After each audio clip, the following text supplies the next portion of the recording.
starting. All attendees are in listen-only mode. Hello, my name is Gabe Howard, and I am from the Psych Central Show podcast and psychcentral.com. Thank you for tuning in for our monthly webinar series. We have a great presenter lined up for you this evening. As always, please save your questions until the end. However, you can type them in at any point and I will moderate. Some housekeeping items: we cannot see or hear you, so if you are so inclined, you may certainly vacuum. You don't have to raise your hand to go to the restroom, as we won't know. And without further ado, I invite our presenter to introduce himself and help us lead people to accept the facts. Thank you so much. Thanks for having me on, Gabe. Really appreciate it, and glad to be presenting on this topic for Psych Central. My name is Gleb Sipursky, and I am the co-founder and president of Intentional Insights at intentionalinsights.org. This is the nonprofit devoted to promoting rational thinking and wise decision-making in all life areas. And we create articles, do videos like this one, presentations, apps, and so on how to make good decisions and think rationally. I'm also the co-founder of the Pro-Truth Pledge, which is a project of Intentional Insights at protruthpledge.org. And the goal of that project is to fight fake news and political deception by getting all people to commit to behaviors that research and behavioral science shows are oriented toward the facts. I'm also a tenure-track professor at The Ohio State University in the Decision Sciences Collaborative in the History Department, and I'm the author of the Amazon bestseller, The Truth Seeker's Handbook, a science-based guide, which I'll talk a little bit more throughout during this presentation. And leading people to accept the facts is actually, there's an important part of the book, and the strategies that I will talk about are described in the book in much more depth. And so we'll get to that. But let's talk a little bit about the presentation, leading people to accept the facts. How do you do that? How do you get people to accept facts that are uncomfortable for them? So that's going to be the topic of this presentation. And I had a really popular article on this in the conversation, which was picked up on a number of other places like Salon and Government Executive and Quartz, which is one of the reasons, I'm doing this presentation for Psych Central. So let's get into it without further ado.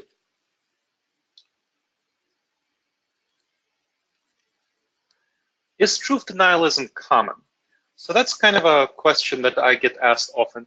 Is it actually common for people to deny the truth? Is it a frequent problem? Should we be talking about it? So unfortunately, it is pretty common. It's really, we often associate it with politics. So truth denialism is frequently a thing we think about in politics. Oh yes, politics is an area where people deny the truth and the facts all the time. You have the red side and the blue side, fighting each other, the GOP and the Democrats fighting each other all the time and not accepting the facts. And so this indeed is the case, that many people across the political spectrum fail to accept facts that are uncomfortable for them. This is especially those who are more extremist on both sides. They frequently fail to accept the facts that are uncomfortable for them. And so this is true. We need to acknowledge that this is the case. And this is one area where truth denialism is common. But it's not the only area. Politics is only one of many areas where truth denialism is a big problem. We often face truth denialism in personal life. Have you seen people around you who deny the truth? Midlife crisis is a typical thing that we associate with truth denialism. So people live their life and they have false beliefs about what is the right thing to do. They lack a sense of true meaning and purpose, and then that's when they start to have what we term a midlife crisis, when they change their life around, they get a motorcycle, they start riding around. That's kind of a classical example of a midlife crisis, but we all have crisis, quarter life crisis or three-quarters life crisis or other sorts of crises at all stages of life, when we realize, hey, I've been kind of not really thinking about what I've been doing, and I've just been living life in the way that society says I should live my life. And that comes from insufficient self-awareness. we don't sufficiently know what is really important to us. And so that results in these sorts of life crises. When we wake up one day and see we've been doing the wrong thing for a very long time, lacking a sense of true meaning and purpose. We feel that what we're doing is meaningless, that what we're doing is not really something that we should be doing, it's the wrong thing. And that's a big problem. So this is one of the things I talk about, and Find Your Purpose Using Science is a book I wrote about this topic. So it's an Amazon bestseller as well. I'm not going to be talking about it extensively in this presentation, but just want to mention it. So it aims to help people find a personal sense of meaning and purpose. It addresses a sense of emptiness and meaninglessness in life using science-based strategies. So research in psychology and other behavioral science fields, and it's available on Amazon.com. Find Your Purpose Using Science by myself. So you can check that out if you feel that that would be helpful for you to have a better sense of meaning and purpose in life. Now, let's go on to other areas where we deny the facts, where people deny the facts. Relationships is another one. So people often deny the facts in relationships. And this is a big problem. About 1/3 of marriages end in divorces. The statistic used to be 1/2, and more recently, people have been staying together longer. But still, 1/3 of marriages, when you're supposed to be together forever, that's really not good. And the problem comes in part because of failing to recognize reality. We fail to recognize reality about each other. We fight, we have conflicts, we have stresses. People grow apart without realizing it. They don't explore each other. They don't keep connected. They don't work on their relationships. And that's a huge problem. Relationship will not stay around if you don't work on it, if you don't keep investing in it, if you don't keep growing together. People change and develop throughout their life. She will not be the same person, and he will not be the same person as they were when they got married or when they started the relationship. And you need to keep exploring each other and being aware. And the same applies to other relationships, not simply married couples, not simply, girlfriend, boyfriend. It applies to friendships. People grow apart in friendships for the same reasons, that they are not the same people. And if you don't keep exploring and keep connecting and evaluating your friendships, that will be a real problem where you will grow apart without realizing it, all because we deny the facts. We don't look at the facts. We deny reality. There's lots of truth denialism in business, and this is a huge area and a huge problem. So people deny the facts all the time, and this comes at the very highest levels of business. There's a 4-year study by leadershipiq.com. Apparently, 23% of CEOs who got fired did so because they refused to recognize negative facts about the organization's performance. Basically, they refused to acknowledge that the organization was underperforming. Now, the people who forced out the CEOs, board members, they said that they would be fine if the CEOs would acknowledge the facts and would try to do something about it. But the CEOs just kind of didn't do that. They chose not to acknowledge these facts.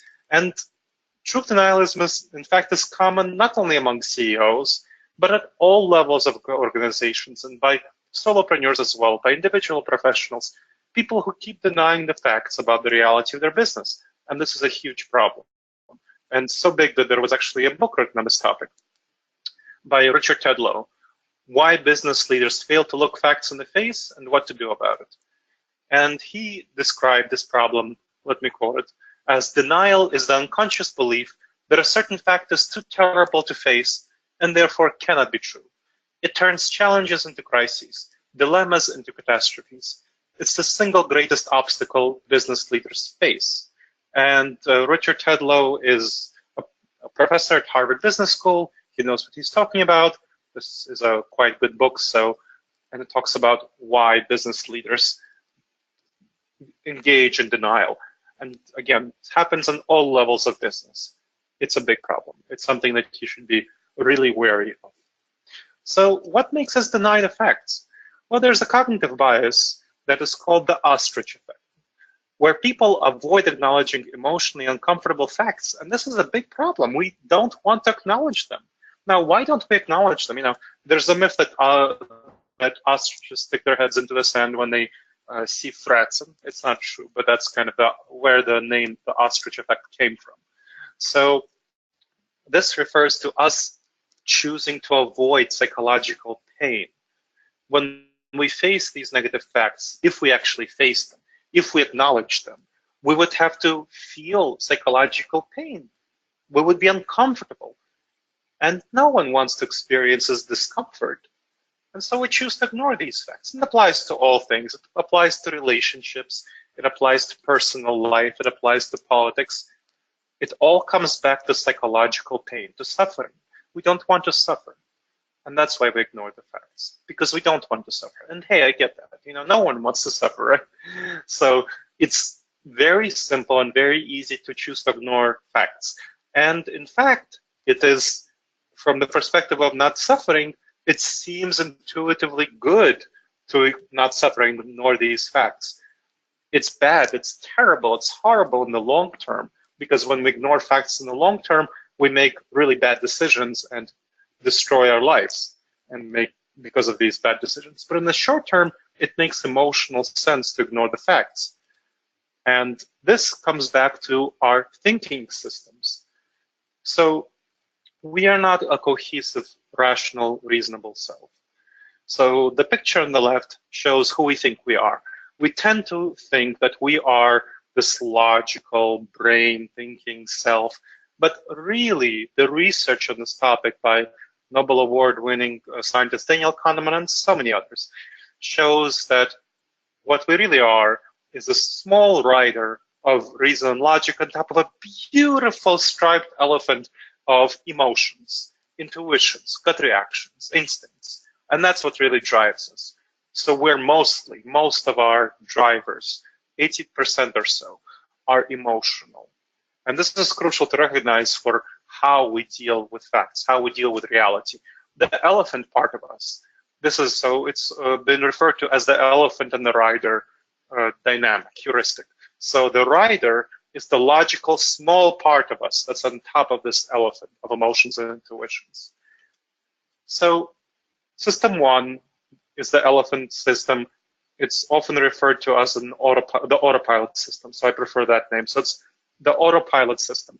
It's subconscious, it's automatic, it's habitual, it's very fast, it's intuitive, it's emotional.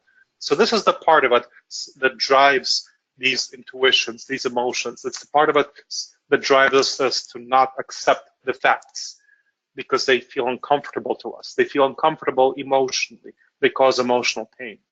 Now, system two, that's the rider part. That's the intentional system. So the intentional system is conscious, mindful. It's the one that pays attention. It's slow, it's reasoning, it's logical. But so many people choose not to deploy this system in cases where they feel uncomfortable. They choose to go with their gut reactions, with their intuitions, with their system one, with their autopilot system, with the elephant, when they see uncomfortable facts. And that's a huge problem. That's what causes the ostrich effect, and that's what causes us to not face reality. And you know what? The ostrich effect is just one of very, very, very many cognitive biases. So cognitive biases, and you can look this up on Wikipedia, there's a list of over 100 cognitive biases, are thinking errors that cause us to make fundamental bad decisions about reality. And because of these bad decisions, so they cause us to see reality unclearly in various problematic ways. And because we don't see reality clearly, we make terrible decisions and have disasters. And this is a big problem, that disasters happen.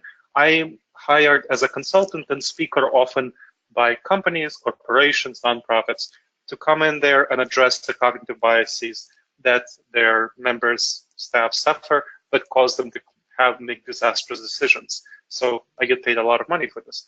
And I want everyone to have this knowledge. And this is, I don't want only small teams of leaders to have this knowledge. So I want to talk about this. How do we address truth denialism effectively? We often think about Joe Friday, the facts man, just the facts. Famous actor, famous show. But this is not actually the way to deal with truth denialism. Don't do a Joe Friday. You avoid starting with the facts. They will not serve you well. So if you start with the facts when you talk to people who are denying the truth, you will not lead them to facts effectively. It will be a bad approach, because you will not be speaking to the crucial driver that drives their intuitions and emotions. You won't be speaking to their elephant. So not a good approach. So what can you do? So before we talk about what you can do, let's talk a little bit about the other problems, the other cognitive biases that cause this situation. Another cognitive bias that causes this situation is the confirmation bias.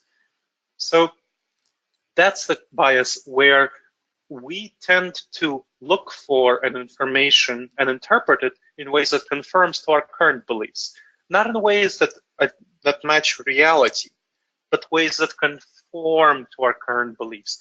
So, if you've ever heard the phrase echo chamber that the social media has created, we tend not to look for people with diverse viewpoints. We tend to look for people who are part of our tribe, who match our intuitions, who match our gut reactions. That's why social media becomes an echo chamber with people having friend relationships on social media and connections only to other people who share their perspectives. The same thing happens in the job. So it's not only in social media and politics, it happens in the workplace. We find our own group, our own clique in the job that matches our intuitions about how we should act within the workplace and what kind of policies we should follow. And that's why you often get politics in the workplace, where groups are fighting with each other instead of orienting to collaborate together to figure out what's best for the company itself. So that's a big problem, the confirmation bias. Now, another big problem is the backfire effect. That's the problem where we tend to prefer reassuring lies over inconvenient truths, and where we not simply reject facts that contradict established beliefs, but also hold stronger to reassuring lies. What does that mean? Well, apparently what the research tends to show is that in some cases, when you're trying to correct somebody's misconceptions, if you don't go about it in an appropriate way, they can sometimes not simply not be corrected, but they can actually hold more strongly to their wrong beliefs because their elephant, their autopilot system feels threatened. And what actually feels threatened is their sense of self-worth and identity, their sense of group belonging. And so in the job place, you might threaten their tribe, the clique at work that they identify with, and therefore they won't accept the facts. Or you might threaten their status position in the workplace. So your point may be right, may be logical, may be totally correct, but if they feel their social status be threatened in the workplace, they may well not accept it. And the same thing happens in politics and relationships and so on. So what can we do? That's the big problem. What can we do? So I talk about this in my book, A Truth Seeker's Handbook, a Science-Based Guide. So it's an Amazon bestseller in its category. It focuses on helping people avoid these thinking errors, cognitive biases, which I talked about. So it describes these cognitive biases and gives engaging everyday strategies for how you can avoid these cognitive biases and how you can help others avoid these cognitive biases. Focuses on all life areas. We talked about business, relationships, politics, private life, charity, many, many life areas.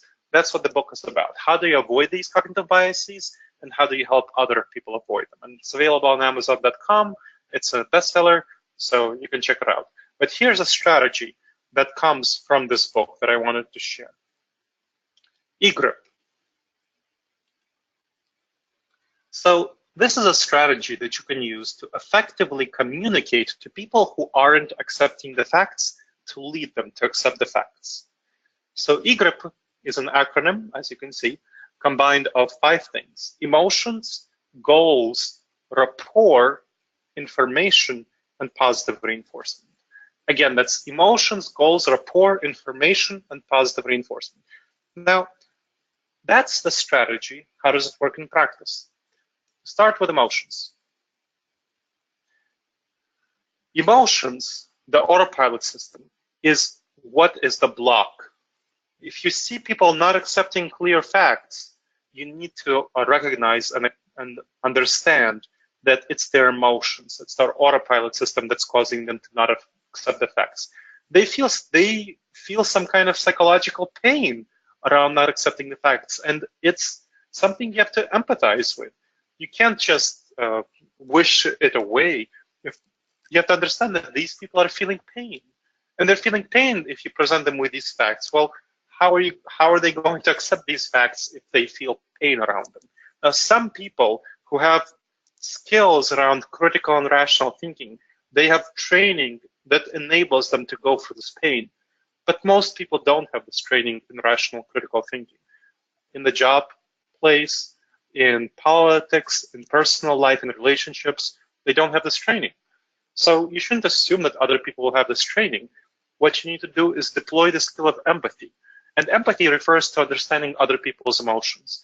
It's part of a broader set of skills in the category of emotional intelligence and social intelligence, which is one of the areas I talk about and consult on. Emotional intelligence has to do with self-awareness and self-management, being aware of your emotions, and then being able to manage your emotions to achieve your goals. Social intelligence deals with being aware of other people's emotions and then managing their emotions, influencing their emotions, more likely, to achieve your goals, the goals you want to achieve. So empathy is a part of that. It's more part of social intelligence, where you understand other people's emotions to see where their emotional blocks are coming from. So that's the emotions part. Then let's go on to the goals part. So what you want to do is establish shared goals for yourself. Establish shared goals for yourself and the other person. What is a goal set that you can both share? What can you identify with that person? You want to get on the same side. So again, remember, you want to be an ally to their autopilot system. You want to be an ally to their emotions. You want to help them feel that you care about them, that you care about the same things, and that you're part of the same tribe, or the same group of people, that you want to work together on problems. So place yourself on the same side with a shared sense of goals, and then go on to build rapport. So that's the next part, rapport. Rapport is about building trust. So again, we got through E, emotions, G, goals, now R, the R part of EGRIP. And trust is going to be fundamentally important for people to accept uncomfortable facts, because that way, when you build trust, you help them feel good about you. You help them show that you care about them, that they can trust you, that you are trustworthy. And after they accept that you're trustworthy, they will be much more capable of accepting uncomfortable facts from you. So you already know where they are in their emotions. So you use your empathy, your empathetic listening. What you want to do is echo their emotions and concerns. So let's give an example at this stage of what I mean. So let's say that somebody has, let's say you have a boss who made a bad hire. That's kind of the article that I wrote about that's been quite popular in the business world. And you know that they made a bad hire, and the whole department knows that they made a bad hire, and you want to kind of, address the bad hire. But the boss doesn't want to acknowledge that they made a bad hire, so the person is dragging down the team. So what you do is you figure out what is causing the boss to not be acknowledging that this is a bad hire. And so you talk to the boss and you figure out, well, maybe the boss wants to feel that they are really great at reading people and evaluating people, at understanding what's going on in the situation.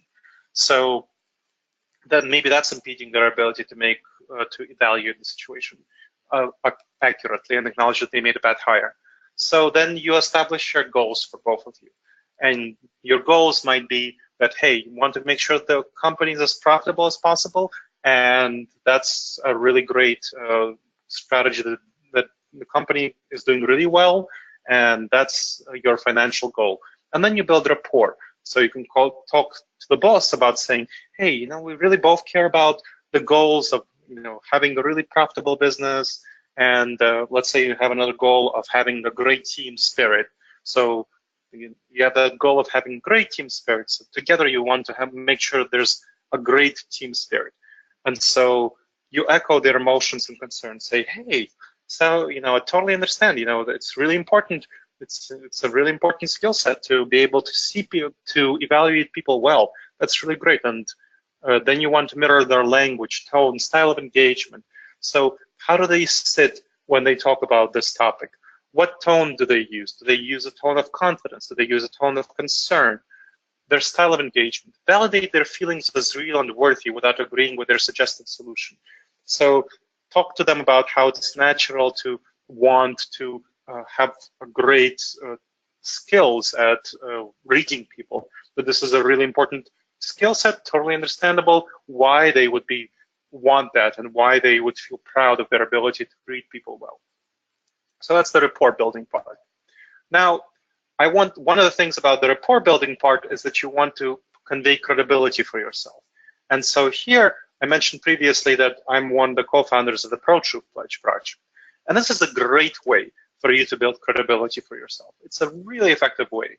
So it's really helpful to develop, to show other people that you are committed to the truth and the facts.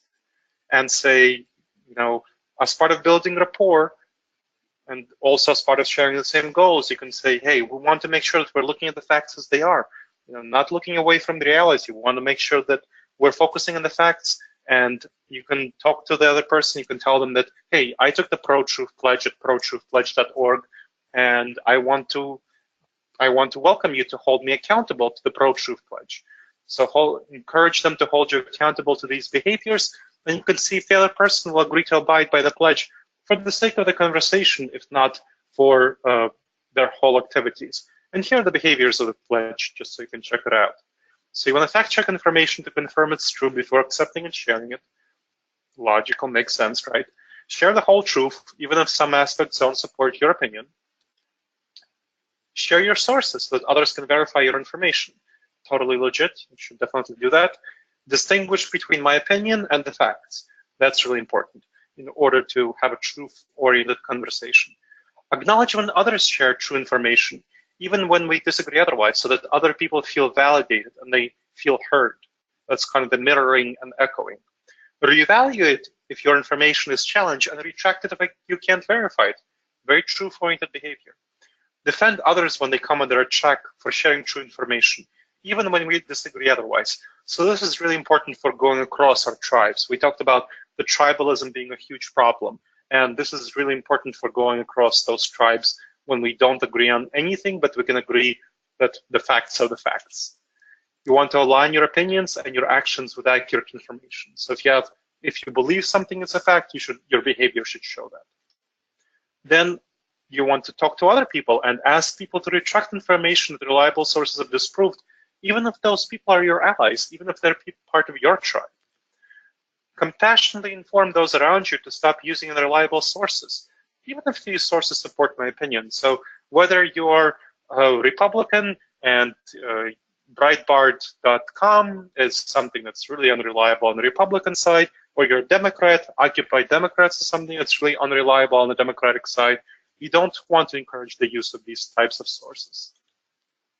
Recognize the opinions of experts is more likely to be accurate when the facts are disputed. When my car mechanic tells me that something is wrong with my car, that person is going to be much more likely to be accurate than my neighbor if my neighbor doesn't happen to be a car mechanic, or the doctor tells me something is wrong with me and stuff like that. So the same way, if a climate change scientist tells me that that the climate is changing due to human action, then you want to believe the climate change scientist. And celebrate those who retract incorrect statements and update their beliefs toward the truth. Another very important principle of accurate thinking, because this encourages the autopilot system, the elephant. It trains the elephant to be oriented toward the facts and to be positively reinforced for when it orients toward the facts. And you can take the pledge yourself at protruthpledge.org. And again, this is part of building shared goals and establishing rapport. So what comes after rapport? Here's where you could share information. So after you already built up rapport, You have some credibility, took the approach with pledge, talked about that. You validated the other person's feeling, you help them feel understood, echo, mirror them. Here is where you give the information, the uncomfortable facts that if you started with them, the person would not have heard, would have maybe doubled down on their previous perspective. So you want to share this information carefully and sensitively. So use empathy, use echoing, use these strategies to make sure that you share it in a sensitive way, in a thoughtful way. And show how holding the false beliefs will undermine your shared goals. You want to show that updating beliefs is a sign of strength, not a sign of weakness. And you can share how great leaders are well known for changing their minds. So here's where you can talk about people like Albert Mullaney at Ford, who changed his mind often on what's the best way to improve Ford company, and as a result, really address the kind of problems that went on with Ford. You can talk about Bill Gates, who changed Microsoft so many times. You can talk about Mark Zuckerberg or other people, whatever is relevant to your conversation in business. And of course, talk about politics. You know, strong leaders in politics are well known for changing their minds. So the best leaders in politics, and so on, whatever your area happens to be. Now, with the boss who I was describing earlier, you can talk to that boss in an emotionally sensitive manner about, hey, you know, it's a real strength in one's ability to evaluate and read people to be able to change one's evaluation based on new evidence. You know, that's really great. That's very important to be able to do that, not to be stuck with an old opinion of what's real. And so point out how it's a sign of strength and how it makes the boss better at that skill set, at reading people well, if the boss is able to update their beliefs about people around them based on new information. And then you can steer the conversation toward how can the team perform best? You know, who in the team may not be performing well, and how in light of new information that came forward recently. And you can steer the conversation toward the underperforming employee. In fact, this is one of the strategies that I used when I was doing some consulting to help manager in department recognize that one of her employees who she hired was just not performing very well and dragging down the whole team. And after that, after this sort of conversation, she acknowledged that this was a problem, and we made up a plan for the employee to improve or be let go. And at this stage, that's where you provide the positive reinforcement. So this, you want to reward desired behavior change, and positive reinforcement is a great strategy to do that. You can use verbal and nonverbal rewards. So verbal, you can acknowledge that it takes a lot of power, will, strength, and is a sign of great capacity to change one's mind. One danger is sounding condescending or patronizing in this area, so you want to avoid that. Really try not to sound condescending, try not to sound patronizing, but you want to steer them toward seeing that changing their minds is very good for truthfulness, very good for their goals, very good for your shared goals. So your aspiration in this positive reinforcement stage is to associate positive emotions for them with changing their minds.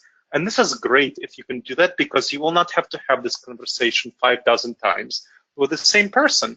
If the more you can develop their sense of identity and self-worth to be aligned with truthfulness. So for that boss, I talked about how it's very valuable to have that for the ability to evaluate people well, to change their mind, to change your mind based on new information. That's a real strength, that's a real skill, and takes a lot of strength. And this is something that we talked about, her developing the ability to practice. And so this was a professional development plan for herself that she took on, being able to improve her ability and practicing her ability of evaluating people, changing her previous evaluations based on new information. So this is an example of how you would use it in politics, in business. You can use it in politics, relationships, and so on. So using EGRIP is especially good for maintaining your relationships. Now, it helps you maximize the chance that the other person will change their mind toward the facts. This is what the research shows. You don't want to go with facts. You don't want to argue. People will not change their minds if you just use the facts alone, if you just start to argue. If you use EGRIP, if you use emotions, establish shared goals, and build up rapport, that's when you can provide information and then positive reinforcement. That will provide you with lasting change. And one great thing about it is that it helps you maintain a good relationship, whatever happens during the conversation. Now, I'm not claiming at all that EGRIP will always be successful in changing people's minds. Now, I've had a lot of success with it. Other people I know have had a lot of success with it. But that doesn't mean that you'll always be successful. Gosh, not at all. But what it does do is that it helps you maintain a good relationship because you empathize with the other person. You validate their emotions. You establish shared goals. You build up rapport. You build up trust. And so even if they don't update their minds based on the information that you provide, you still build up your relationship. And that's great. You know, it's going to be helpful to have that relationship. Of course, you want to be careful about when you invest the time and energy to do EGRIP. It takes a lot of time, a lot of energy, of course, but when you choose to invest it, if it's your boss, if it's someone you care about, if it's a friend, you know, this is the time to use EGRIP, and it's going to be much more effective than just leading with the facts. So I want to remind you that EGRIP is one of many truth-seeking strategies, and there are many more available in my book, The Truth Seeker's Handbook, a science-based guide, which is available on Amazon.com. It's a bestseller, so you can check it out right there. You can email me with any questions at gleb@intentionalinsights.org. If you have any questions that aren't answered in the chat, that we will start to get to in just a bit, so you can email me with questions there.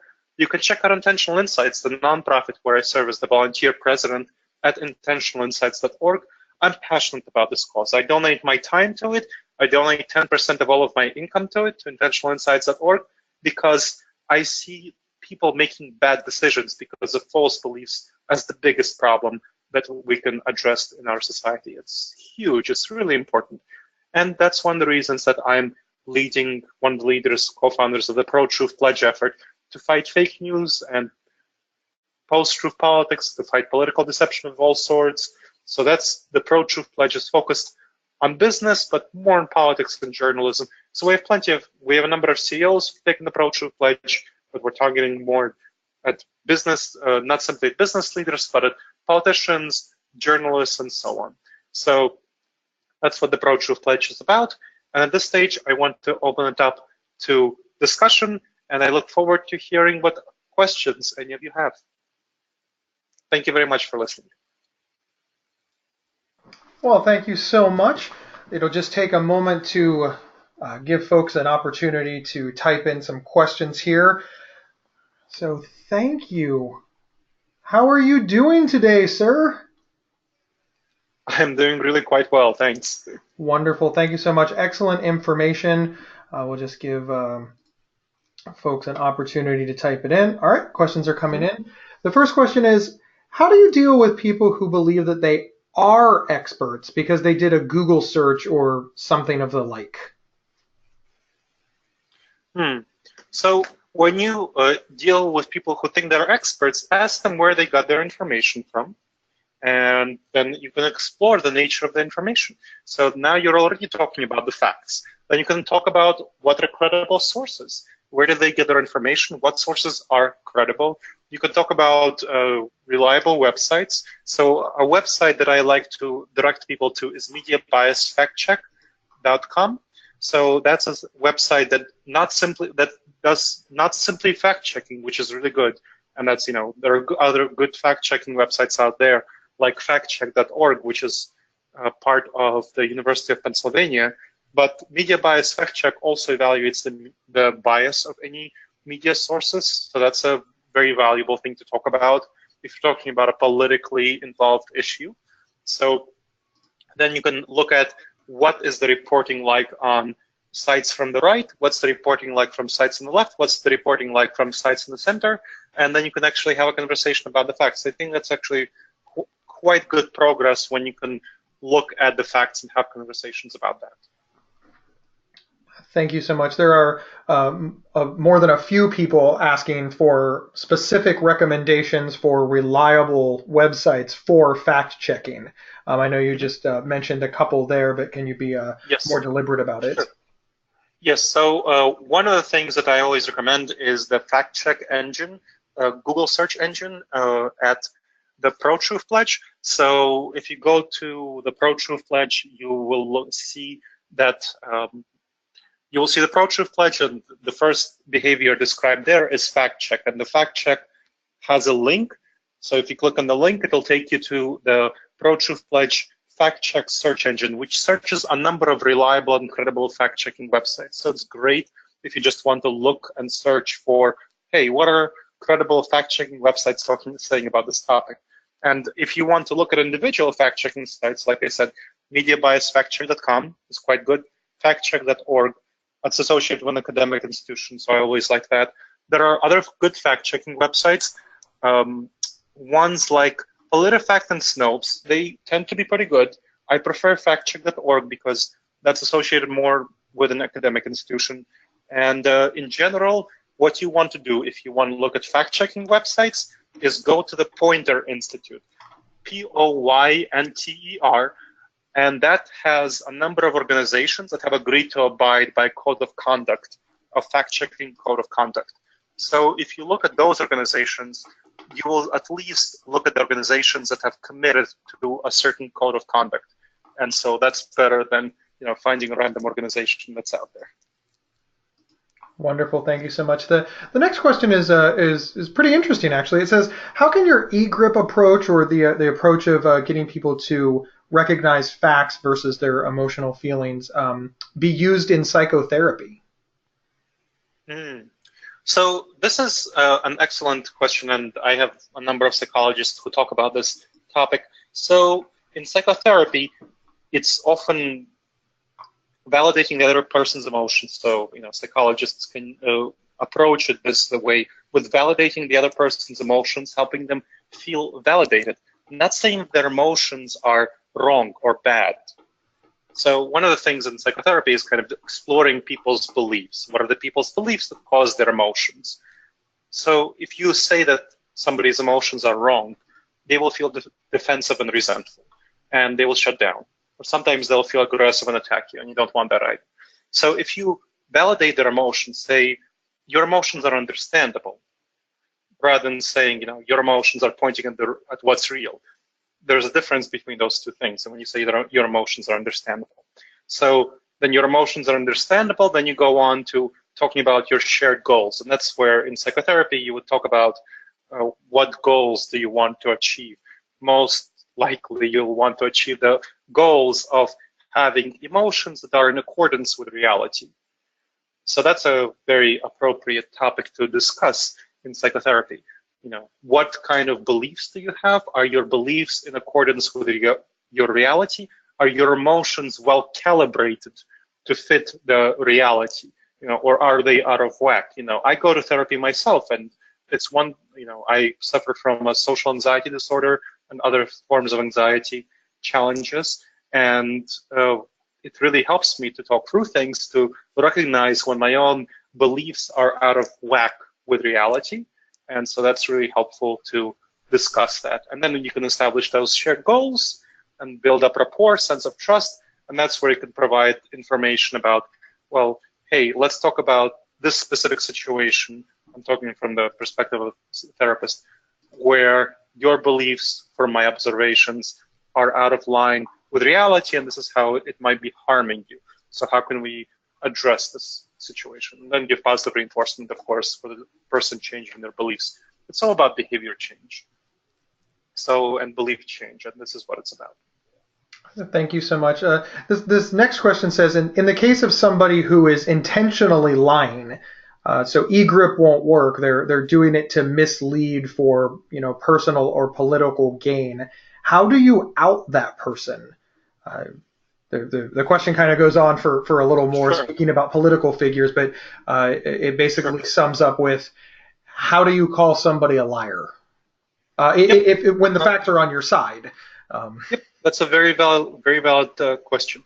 So, you look at that person and you see whether that person, it's always safest, just to be clear, to make the baseline assumption that people are trustworthy without further information, and that they're making, so the pro-truth pledge, for example. The pro-truth pledge, since this is a question about politics, the pro-truth pledge makes the assumption that if somebody, so political figures who take the pro-truth pledge, or any public figures, are held accountable for a process of fact-checking by private citizens, which is why we need as many private citizens to take the pro-truth pledge as possible in order to help provide incentives for political figures to take it and then fact-check them. So the presumption is that a political figure, public figure, who makes a statement that is incorrect, who took the pro-truth pledge, is just innocently making a misstatement. They're just misspoke, they didn't have the correct information, so it's an innocent misstatement. Now, what you do then is you approach the public figure and say, hey, Joe, so we had a situation with a congressperson from Idaho, I'm sorry, not Congress, a candidate for Congress in Idaho, Michael Smith, who took the pro-truth pledge, and then he posted on his wall a tweet by Donald Trump saying that, criticizing disabled children in classrooms. Now, that tweet wasn't in Donald Trump's feed, so after approaching Michael Smith, he looked at it, he couldn't find it, and so it was, either Donald Trump deleted it, which is possible, or it was photoshopped to look like Donald Trump's feed tweet, which is possible as well. So he changed his statement on the Facebook wall, saying that, well, now I'm no longer sure this is an accurate post. So that's great. That's the outcome we want. So it was an innocent misstatement by him, and he edited it in response to being presented with the facts.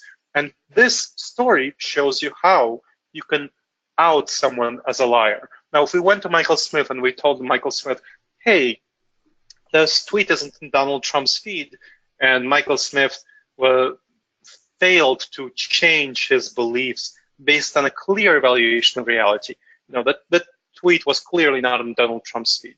And if he failed to change his mind and failed to take appropriate action to retract the statement, that's where you can out someone as a liar. That's where you can say, okay, this person had a clear opportunity. So, and now we would make a number of approaches to Michael Smith and talk with him behind the scenes. Just make sure he got the message, got the email or something like that. But if we talk to that person, we can clearly show that that person had the evidence, clear evidence, that his statement was mistaken, wrong, and failed to change, update their beliefs based on that. That's when you can clearly and reasonably say this person's lying, deliberately trying to mislead. Again, a lie is a deliberate effort to mislead. So it's a question of intentions. A false statement is always a false statement. A lie is a deliberate intention to mislead. And you can recognize a lie by a person not changing their mind or behavior based on information, based on being given appropriate facts. So I would tell the person that if you make sure to give that, if you can demonstrate that that person had absolutely the information they needed to not lie, and they didn't retract their statements, they didn't change their statements, that's a deliberate, intentional effort to mislead. Wonderful, thank you so much. There's a few questions all bundled together that basically ask the same thing, and it's basically, do you think that? Let me give me a moment. It's essentially, here's the question: do you think that America has fallen so far behind that they can't recognize truth from fact from fiction? And it's basically our collective ignorance that we're not smart enough to dig ourselves out from under to allow ourselves to move forward. I think basically the question is America too stupid to realize that we're being lied to by certain political figures, and how do you address that? There's a lot of questions about that, and I think it's a reaction to maybe the political climate that we feel that all politicians are liars, and that we're just not smart enough to know better. Yeah. But there's a lot of paraphrasing in that. I want to be clear. Yeah, sure. I got you. Thanks, Gabe. Thank you. This is a complex issue. Just to recognizing that first off. So one of the reasons we started the Pro-Truth Pledge is that we recognized that with the growth of social media, politicians are now able to reach people directly. And previously, the lies and deceptions were filtered out by mainstream media. And now they're not filtered out by mainstream media, but people don't have the capacity to recognize lies and deceptions because they previously didn't need to. They didn't have that need. It was all filtered out. Now it's not filtered out, and they're not really able to discern the difference between real news and fake news. And that's a big problem. So this is the problem that the pro-truth pledge is meant to fix. It's meant to indicate which politicians are actually trustworthy and which are not. Because if a politician learns about the pro-truth pledge and takes it, that's great. That politician is now being held accountable for truth-oriented behaviors, and the politician can be called out, very reasonably so, because the politician now made a commitment. It's not like a fact-checking organization that is just randomly checking the statements of politicians who haven't agreed to be fact-checked. This is a politician who has agreed to be fact-checked by us specifically and by the community of people who are part of the pro-truth pledge and agreed to be called out when they fail to engage in these behaviors. So this is one of the reasons the pro-truth pledge is around, is to address this very problem, that people can't tell who's lying and who's not. You can tell who took the pro-truth pledge and who's not. And you know that the person who took the pro-truth pledge is now being held accountable by other people like yourselves, by private citizens who have taken the pro-truth pledge, are holding that person accountable, and are also providing an incentive for more politicians to take the pro-truth pledge. Because I've talked to a number of politicians who say, hey, if you have more people who take the pro-truth pledge, I'll be willing to take it, but it's not popular enough at this time for me to take it. So that's a fix for the current system. And whether America has gone too far, I don't think it's gone too far. Otherwise, I wouldn't be doing the pro-truth pledge thing. I'd just be leaving for Canada or something like that. So, it's definitely fixable. It's something that we can work on, but it will take a massive grassroots movement. And the pro-truth pledge is meant to coordinate all the people who care about this issue, get them united together, and get this movement going. Well, thank you so much. So that is the end of all of our questions. Are there any final thoughts that you have for us tonight? No, I think it's been great. I've really appreciated people coming to listen to me, and I'm glad that I was able to have a chance to chat to people. I hope they consider getting the book, The Truth Seeker's Handbook, a science-based guide. If you have any more questions or private questions that you want to chat about or get involved in the pro-truth movement, email me at gleb@intentionalinsights.org, and I hope everyone checks out Intentional Insights at intentionalinsights.org and the Pro-Truth Pledge at protruthpledge.org to fight lies and deception, promote truth and rational thinking, and good decision-making in all life areas. Well, thank you so much. And the final comment was, thank you so much from Texas, with a giant exclamation point. So thank you. And Wonderful. With that, we will go ahead and disconnect, and I will see you soon. Absolutely.